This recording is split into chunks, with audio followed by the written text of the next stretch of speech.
अमानतुल्ला हमारे लिए सबसे कमज़ोर कैंडिडेट है। मैं लड़ूं या अरीबा लड़े, लेकिन अमानतुल्ला अगर ये कहेगा कि मैं अगले 5 साल में ये कर दूंगा, वो कर दूंगा, मैं दावे के साथ कह रहा हूं कि 99% लोग उसकी बात पे यकीन नहीं करेंगे। तुम पे वो एलिगेशन लगे कि शायद वो किसी एमएलए पे आज तक ओखला की तारीख में नहीं लगे। आज तक ने दिखाया कि सबसे नाकारा एमएलएज में अमानतुल्ला नंबर 1 पर है। मैंने कहा कि इसमें तो दम ही नहीं है, बिल्कुल ये तो बॉलर मुर्गा है मतीन चौधरी, इसे तो जिस चौराहे पे को मैं मुर्गा बना दूंगा और ये कुकड़ू भी नहीं कह पाएगा। मैंने इसका ऐसा अमानतुल्ला का मुर्गा बनाया, इसके इतने घोटाले वहाँ खोले मैंने।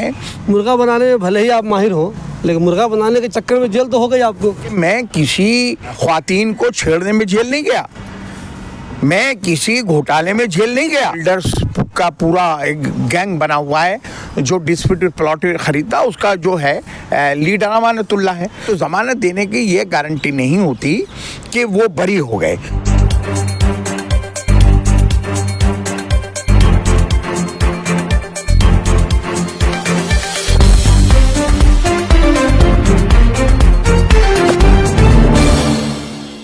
दोस्तों, दिल्ली में असेंबली इलेक्शन की तैयारियां लगभग शुरू हो गई हैं।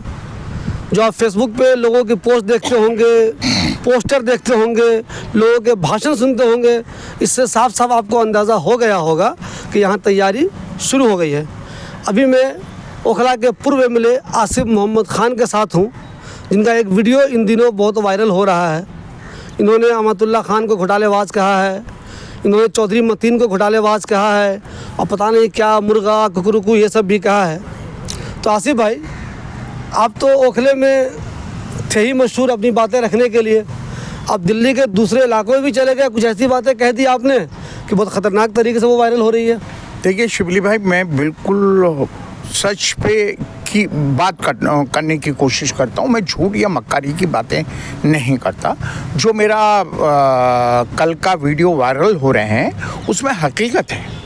आज से देखिए तकरीबन 2 साल तो अब ये कॉरपोरेशन के इलेक्शन हो गए, जब चौहान बागर से उनकी बहू हैं काउंसलर ज़ुबैर की वाइफ हैं, उससे तकरीबन 1-1.5 साल पहले वहाँ बाई इलेक्शन हुआ था चौहान बागर में। और ख़ास तौर से मुझे मतीन भाई ने कई बार फ़ोन किया और ये कहा कि यहाँ पर इलेक्शन चल रहा है और अमानतुल्ला यहाँ बहुत ज़्यादा आके उल्टी सीधी बातें मेरे बारे में कर रहा है और यहाँ माहौल बिगाड़ रहा है। और मुझे ये कहता है कि मैंने वक्फ बोर्ड में मैंने सबसे ज़्यादा घोटाले अगर किसी ने किए हैं तो चौधरी मतीन ने किए हैं। ये मेरे अल्फाज नहीं है, ये मतीन चौधरी ने बताया कि हर स्टेज से अमानतुल्ला चौधरी मतीन के लिए घोटालेबाज उसने बात शुरू करता था कि घोटालेबाज, और मुझ पर सबसे ज़्यादा इल्ज़ामात लगा रहा, आप ज़रा यहाँ आ जाइए। मैं गया और मैंने उन बातों को मैंने वहाँ जगह जगह ये बात कही। और मुझसे चौधरी मतीन ने एक बात और कही, मैं आपको बता दूँ, बिल्कुल मुझे कहने में उस बात पे कोई एतराज़ नहीं है कि आसिफ भाई आप मुर्गा बनाने में बहुत एक्सपर्ट हैं, इसका ज़रा सा यहाँ आके चौहान बागर में इसका मुर्गा बना दो अमानतुल्ला का। मैंने कहा मैं बना दूँगा, मुझे कोई एतराज़ नहीं है, आप तैयार हो जाओ। बोले हम कह रहे हैं आप बना दो इसका मुर्गा आके। मैंने इसका ऐसा अमानतुल्ला का मुर्गा बनाया, इसके इतने घोटाले वहाँ खोले मैंने पूरे तो श्रम विहार से लेके जाकिर नगर तक और जैतपुर तक जितने डिस्प्यूटेड प्लॉट थे वो अमानतुल्ला ने ख़रीदे। और उसमें कंचन कुंज में दिल्ली सरकार से अनऑथराइज का फंड आया। पहले इसने वहाँ सारे खेत ख़रीद लिए, वहाँ खेती होती थी, खेत खरीद के उसमें प्लॉटिंग करके और उस सड़कें बना दी। वहाँ एक मकान नहीं था, एक बाउंड्री नहीं थी। रातों रात 100 करोड़ रुपया वहाँ से कमा के निकल आया।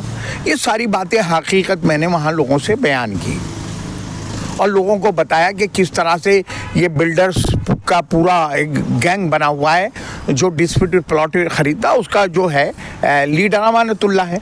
मैंने सारी बातें बताई और इस हद तक मैंने लोगों को बताई कि अमानतुल्ला की सिफारिशें आने लगी मेरे पास। ये हकीकत है बिल्कुल, मैं कोई ये नहीं कह रहा कि मैं बहुत बड़ा तुर्रम खाऊं।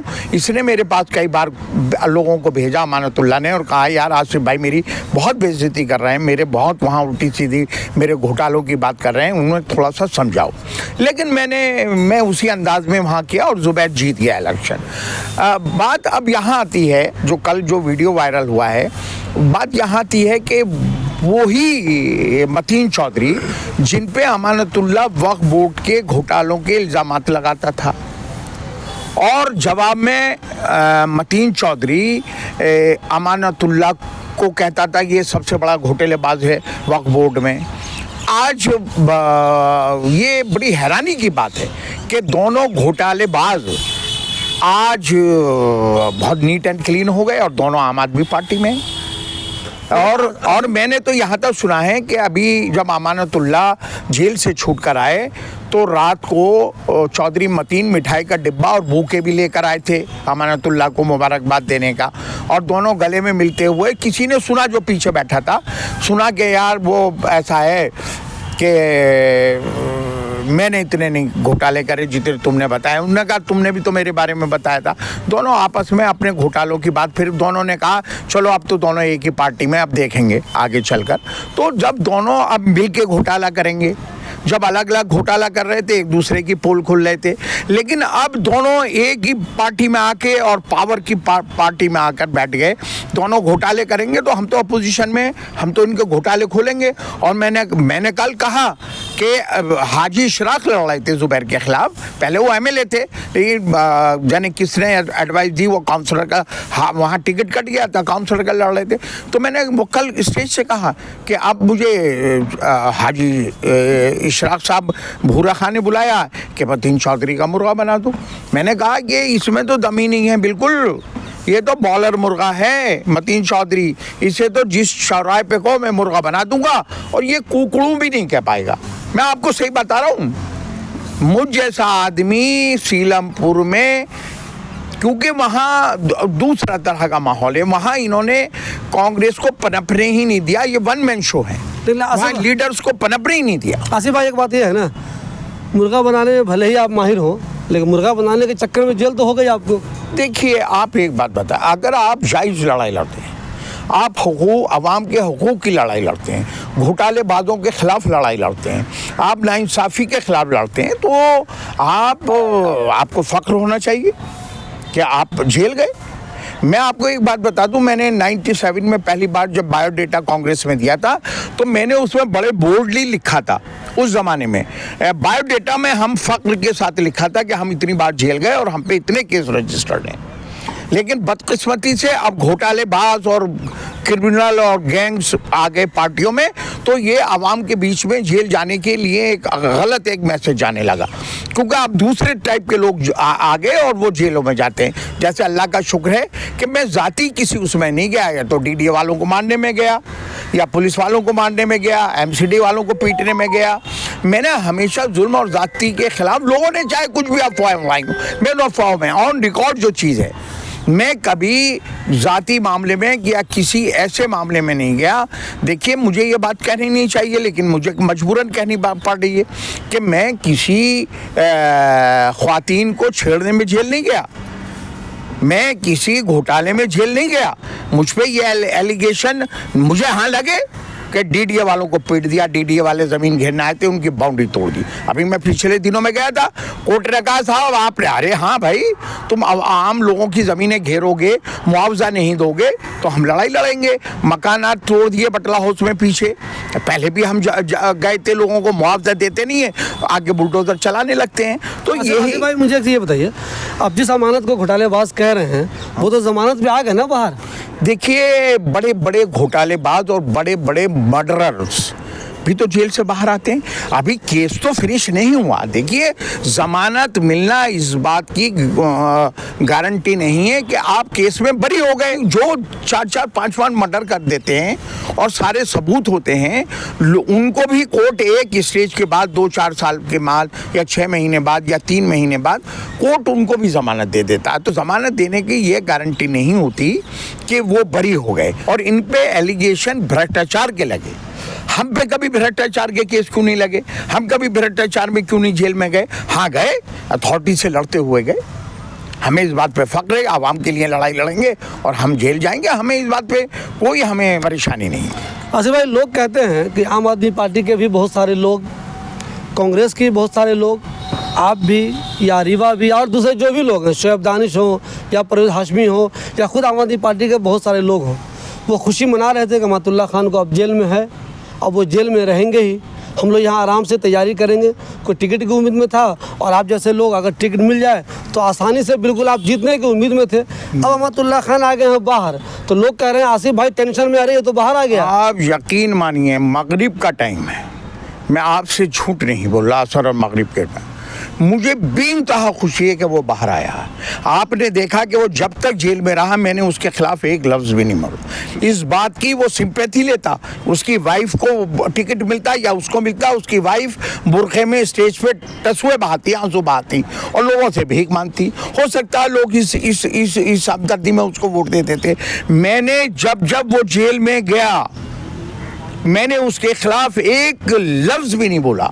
जब वो अभी इस घोटाले में अंदर था तो आप बता दिया अगर मैंने एक लफ्ज़ भी उसके खिलाफ बोला। हमदर्दी में घर भी कहते हैं, मैं हमदर्दी में उसके पहले जब जेल गया घर भी गया था और मैंने बार बार अरीबा से भी ये कहा और लोगों से भी कहा कि आप लोग पॉलिटिकल सोच नहीं रखते हो, आप बहुत महदूद सोच रखते हो। हम पॉलिटिकल सोच रखते हैं, आवाम की सोच को भी हम ये जानते हैं कि आवाम किस मुद्दे पे क्या सोचने लगता है। मुझे बेइंतहा खुशी है।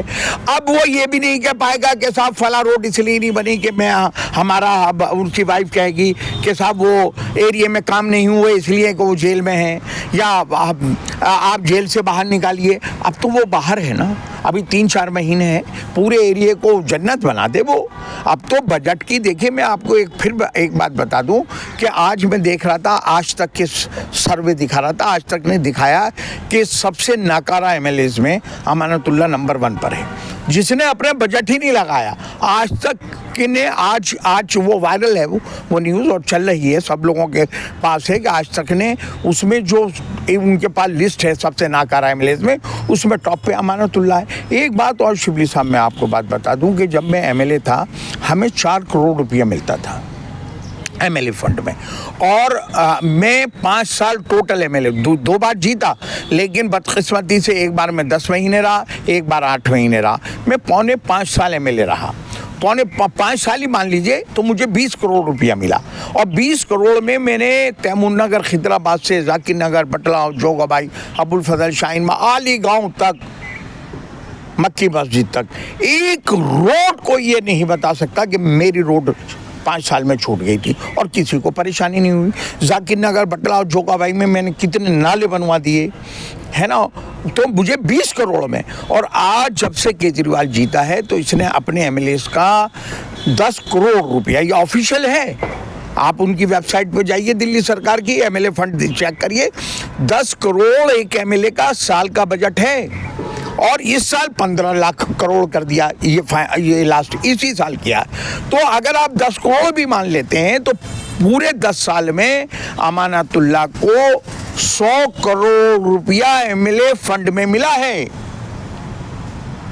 और आज भी आप जाकिर नगर से और वहां तक जाएंगे कंचन कुंज और आगे तो आप वहां तक चले जाइए आली गांव तक, मैक्सिमम रोडें वो हैं जो मैंने बनाई थी, बनी नहीं है, और जो बनी है वो खुद ही पड़ी है।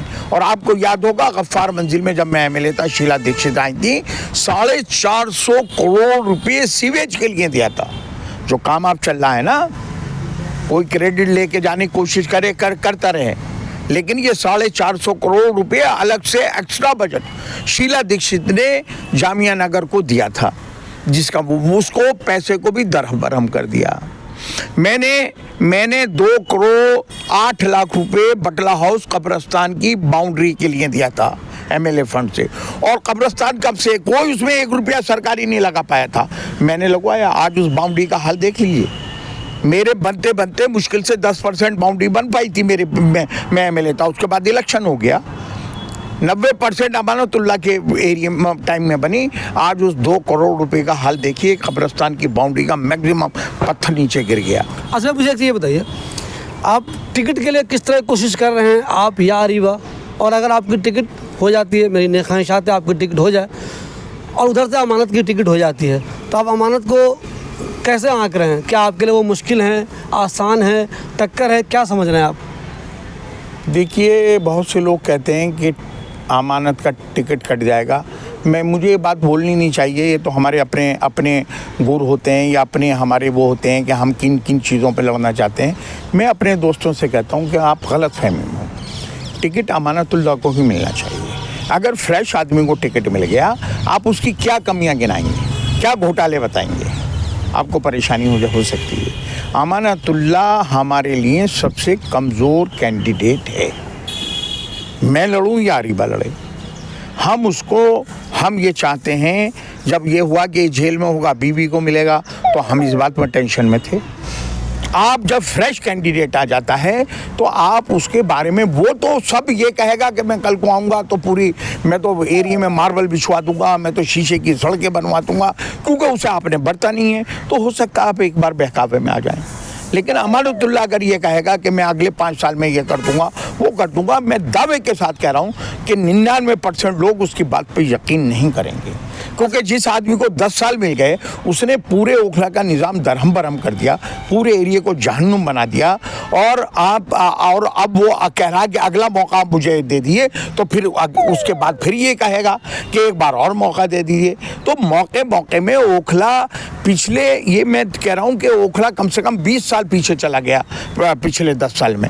जिस स्पीड से मैं काम कर रहा था डेवलपमेंट का, या मेरे टाइम में चल रहा था, कोई बताए ना खड़े होके कि फला रोड आसिफ भाई आपने छोड़ दी थी मेरी में, जब आप 4-5 साल एमएलए रहे। एक कोई मिसाल दे दे, कोई बता दे कि मेरी रोड पे सीवन नहीं पड़ा था। मुझे आप कहनी नहीं चाहिए, क्योंकि शायद आम आदमी पार्टी को ये एहसास हो और उसका टिकट काट दे। हमारा ये मानना कि सबसे कमज़ोर कैंडिडेट हमारे लिए, अरीबा लड़े या मैं लड़ूं, हम अमानतुल्लाह को मानते हैं। आसिफ भाई, जिस अमानत के ख़िलाफ़ आप इतना बोल रहे हैं, उनको टारगेट कर रहे हैं, उनको घोटालेबाज कर रहे हैं, उनकी हाल ही में एक वीडियो आई है, वो अपने ऑफिस में बाहर रोड पे नमाज़ पढ़ रहे हैं, वो किनारे गली में। पहले ही मैंने उनकी वीडियो देखी है, वो कहीं जाते हैं तो इमामत करते हैं, वो नमाज़ी है, लोग माशाल्लाह माशाल्लाह लिख रहे हैं। जो आदमी नमाज का इतना पाबंद हो, उसे इतनी आसानी से आप घोटालेबाज कह देते हैं। देखिए, मैं एक साहब की एक पाकिस्तान के बड़े मशहूर इस्लामिक स्कॉलर हैं, उनकी मैं एक वीडियो देख रहा था। उनसे किसी ने सवाल किया कि कौन लोग जन्नत में जाएंगे और कौन लोग जहन्नुम में जाएंगे। तो उन्होंने कहा कि अल्लाह का कुरान ये कहता है कि अल्लाह ने कहा कि जिसको मैंने जितना शऊर दिया है, मैं उसके हिसाब से उसका फैसला करूँगा, ये जहन्नुम में जाएगा, ये दोज़ख में जाएगा। अगर आप नमाजी हैं, उसके बावजूद वही हरकतें कर रहे हैं जो एक गलत लोग हरकतें करते हैं, तो अल्लाह इसकी सज़ा डबल देती है। आप दिखावा करते हैं, नमाज रोज़ा ये इबादत करना दिखावा है। आप मस्जिदें हैं, आपका ऑफिस है, ऑफिस से बाहर आप सड़क पे जा नमाज बिछा के, है ना। आपने पहले तो एक वीडियो आया था कि लखनऊ जा रहे हैं और रास्ते में सड़क के किनारे जानमाज बिछा के और नमाज पढ़ रहे हैं, चमचे जो हैं वो वीडियो बना के वायरल कर रहे हैं, है ना। और यहाँ पर भी मैंने यही सुना है कि ऑफिस में जगह है इतनी, लेकिन ऑफिस के बाहर सड़क पे जानमाज बिछा के और वहाँ चमचे वीडियो बना के डाल रहे हैं। मतलब नमाज रोज़ा भी ऐसी चीज़ हो गई आज कि आप शौफ करेंगे। पॉलिटिकल लोग हैं, आप पॉलिटिकल एक्टिविटीज़ को आप वायरल करिए, आप रोज़ बताइए कि हम ये करने जा रहे हैं या ये करिए, लेकिन अल्लाह की इबादत के मैं तो बहुत इबादत, अरे तुम्हें तो बहुत एहतियात बरतनी चाहिए थी। तुम तो 2 बार ख्वातीन को छेड़ने में जेल में जा चुके हो, है ना। मुझे ये मजबूरन ये बात कहनी पड़ रही है ना। तुम घोटालों में जेल जा चुके हो, तुम पे वो एलिगेशन लगे हैं कि शायद वो किसी एमएलए पे आज तक ओखला की तारीख में नहीं लगे। परवेज़ हाशमी से हमारी बहुत सियासी लड़ाई रही, लेकिन परवेज़ हाशमी पे घोटालों का कोई एलिगेशन नहीं लगा। परवेज़ हाशमी ने कोई ऐसी हरकतें नहीं करी कि उनको ये कहा जाए ये वाहिद पहला एमएलए है से कि इस पर इतने घोटाले। आप एक बात बताइए, आपको याद होगा, और मैं चाहता हूं कि इस बात को मेरी ख़ास तौर से आप हाईलाइट करें कि जब अमानतुल्लाह एमएलए बना तो 1-1.5 साल के अंदर ये अपने बच्चों को जोगाबाई लाल स्कूल के गेट पर लेकर बीवी को खड़ा हुआ था और ये कह रहा था कि मेरे पास फीस देने को पैसे नहीं हैं, इसलिए मैं सरकारी स्कूल में बच्चों को पढ़ाना चाहता हूँ। आज इतने ठाट बाट, जहाँ मकान है उसके बराबर में मकान खरीद लिया, बराबर में खरीद लिया, फॉर्चूनर 2-2 3-3 फॉर्चूनर हैं। आप इतने ऐशो इशरत से रातों रात आपके में 20 बसेज हैं अमानत के पास जो इंटर स्टेट चल रही है वॉल्वो की। आसिफ भाई, ये सब आप इल्ज़ाम लगा रहे हैं कि आपने उनका वो घर 2-4 घर है, या उनकी वो फॉर्चूनर, या उनकी वो बस देखी भी है आपने? देखिए, अमानत के आप उस गली में जाइए, आप पूछ लीजिए, मुझे छोड़िए। आप बटला क्लिनिक वाले से बराबर में ज़बरदस्ती, जब ये ईडी ने रेड डाली थी तो बटला क्लिनिक वाले को भी उन्होंने नोटिस किया था।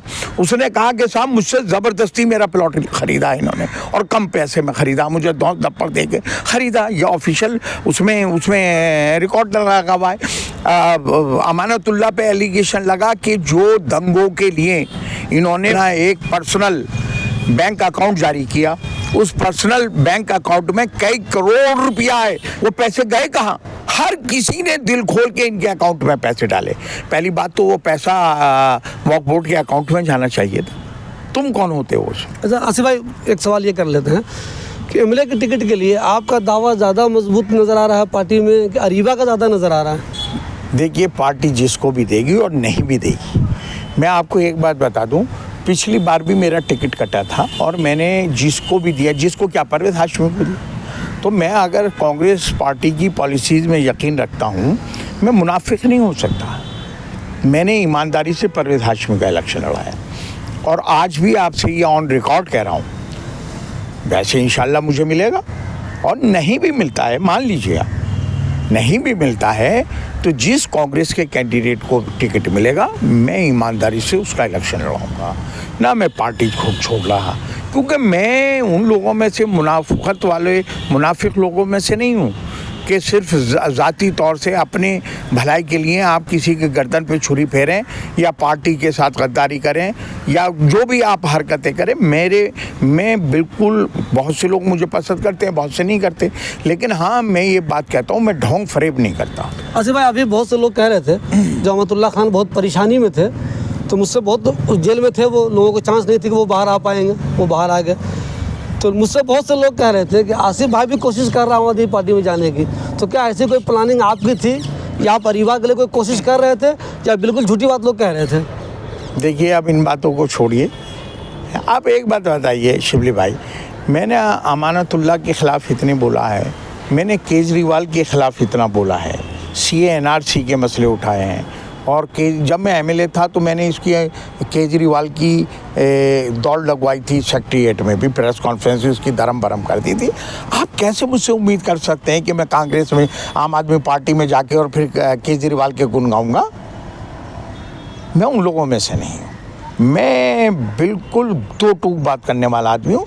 मैं किसी से झुक के दब के मैं बात नहीं कर सकता। मेरा बिल्कुल नेचर नहीं है। इसलिए जिन लोगों को मैं पसंद नहीं करता मैं उनसे ताल्लुकात भी नहीं रखता। आसिफ भाई, एक सवाल ये बताइए, कुछ लोगों ने जो नए कांग्रेसी, नए नहीं कहिए उनको, वो नौजवान लोग हैं, आप लोग पुराने हैं, परवेज़ हाशमी साहब बहुत पुराने हैं, उनके बाद आप हैं, शोएब दानिश हैं, उनके अलावा कुछ लोगों ने, जो 8 लोग ऐसे हैं इस इलाके में, 8 लोगों ने एक ग्रुप बना लिया है, वो ग्रुप 8 कह रहे हैं अपने आप को। अब वो ये कह रहे हैं कि ना तो आसिफ साहब को टिकट होनी चाहिए, आप ना उनकी बेटी अरीबा को होनी चाहिए, ना शोएब दानिश को होनी चाहिए, ना परवेज़ हाशमी साहब को होनी चाहिए, हम लोगों में से किसी को होनी चाहिए। तो क्या आप चाहेंगे उनमें से किसी की हो, और अगर उनमें से किसी की हो तो आसिफ साहब उनको सपोर्ट करेंगे? उन 8 में से एक को पिछली बार काउंसलर का टिकट हुआ तो था, क्या नतीजा निकला था? टिकट, किसी भी पार्टी का टिकट जीतने की गारंटी नहीं होता है। आपकी अपनी एक्टिविटीज़ या आप सिर्फ सोशल मीडिया तक महदूद रहते हैं, ये एक्टिविटी नहीं मानी जाती है। आजकल तो लोग क्या करते हैं कि जो रैलियों में बसेस जाती हैं, घर के बाहर बस आती है पार्टी से, बस के बाहर बैनर लगाते हैं, पकड़ के 20 को उठाते हैं, फ़ोटो खींचते हैं, उस पर डाल देते हैं और बस वाले से कहते हैं तो घर चला जा। तो इस तरह की सोशल मीडिया से कोई एरिया की नुमाइंदगी नहीं कर सकता। वही लोग नुमाइंदगी कर सकते हैं एरिया में, या लोग वही उन्हीं लोगों को आवाम पसंद कर सकता है जो आवाम के बीच में रहते हैं, प्रैक्टिकल लाइफ में यकीन रखते हैं। तो मैं किसी की बुराई, मैं तो ये आपने कहा तो मैं कह रहा हूँ कि पिछली बार 8 में से 1 को मिला तो था, शाहीन बाग से कॉरपोरेशन का क्या रिज़ल्ट आया था सामने, है ना? तो फिर भी मैं तो कह रहा हूँ कि पार्टी के ऊपर है, कमेटी बनेगी, नेशनल पार्टी है, कोई किसी का गारंटी किसी की नहीं होती है। और कौन लड़ाता है कौन नहीं लड़ाता है वो किसी की सेहत पर असर नहीं पड़ता है, ये आवाम वोट देता है। किसी के कहने से अगर हो रहा होता तो वही लोग नेता बन गए होते हैं अभी तक। ये तो आवाम है, ना जाने मान लीजिए आपके मुझे इलेक्शन हो जा मिलता है लड़ता तो जने कई हज़ार लोग होंगे जो हमारी सड़कों पे मुखालफत कर रहे होंगे। तो इस बात से कोई फ़र्क नहीं पड़ता कि कौन मुखालफत कर रहा है, और हमें तो ये देखना है कि हमें कौन सपोर्ट कर रहा है। हम तो उनके बीच में रहना पसंद करेंगे। और आप अगर किसी पार्टी की पॉलिसी में यकीन रखते हैं तो आप तय नहीं करेंगे, ये पार्टी तय करेगी। सर्वे हो रहे हैं, तमाम सर्वों की रिपोर्टें आ रही हैं, पार्टी बड़ी बारीकी से सर्वे करवा रही है और AICC अलग करवा रही है, DPCC अलग करवा रही है, और काउंटर भी उसको किया जा रहा है, उसको चेकआउट भी किया, मतलब चेक भी किया जा रहा है। तो वो पार्टी जिसको समझेगी टिकट देने के लिए उसका इलेक्शन लड़ाया जाएगा। अच्छा भाई, मान लेते हैं कि टिकट आपकी हो गई या अरीवा की हो गई, तो अरीवा चूँकि मौजूदा काउंसलर हैं, तो अरीवा का जो अब तक का काम है वो आपको क्या लगता है, आपके लिए पॉजिटिव हो जाएगा, कुछ नेगेटिव हो जाएगा, या उससे फ़ायदा होने वाला आपको क्या होगा? मैं तो ये समझता हूँ कि जो हालात हैं और जो पिछले हालात थे कॉरपोरेशन के, उनमें बेहतर काम किया है हमने, अरीबा ने बेहतर काम किया है। मैं ये तो नहीं कह रहा कि बहुत कुछ कर दिया, क्योंकि हमारा वार्ड जो है बदकिस्मती से 100% 99.9% अनऑथराइज है। सिर्फ 700 वोट जो हैं पूरे में से 1 लाख में से 700 वोट तकरीबन हमारे ऑथराइज में हैं, बल्कि हमारे ये समझ लिया आपके 98-99 हज़ार वोटर जो हैं वो अनऑथराइज में रहते हैं, जहाँ MCD बड़ी लिमिटेशन में वो देती है, फैसिलिटीज़ देती है। हमने सफाई के लिए कहा था इलेक्शन में भी कि हम बेहतर करेंगे, हमारे पास जितने सफाई कर्मचारी हैं हम उनसे ज़्यादा से ज़्यादा काम लेने की कोशिश कर रहे हैं। और हमने मेरे ख्याल से मैंने 500 ट्रक अरीबा ने वो डंपर उठवाए हैं जो पिछले 10 साल के बैकलॉग में पड़े हुए थे। और आप देखते होंगे कहीं ना कोई एक्टिविटीज़ चलती रहती है, लेकिन सिस्टम क्योंकि निज़ाम अनऑथराइज का बहुत हौश-पौश होता है, तो कुछ चीज़ें दिखाई देती हैं, कुछ नहीं दिखाई देती। ये थे आसिम मोहम्मद खान साहब, जो अपनी बेबाकी के लिए जाने जाते हैं। ये सिर्फ विरोधियों के ख़िलाफ़ नहीं बोलते, कभी कभी ये इतनी हिम्मत कर लेते हैं कि अपनी पार्टी के ख़िलाफ़ भी बोल देते हैं। आपने पिछले इलेक्शन में ही देखा होगा, आम आदमी पार्टी या कांग्रेस में कोलिशन हुआ था, लेकिन इनको ये बात पसंद नहीं थी, तो इन्होंने खामोशी इख्तियार नहीं की, बल्कि खुलकर बोला और बहुत बोला।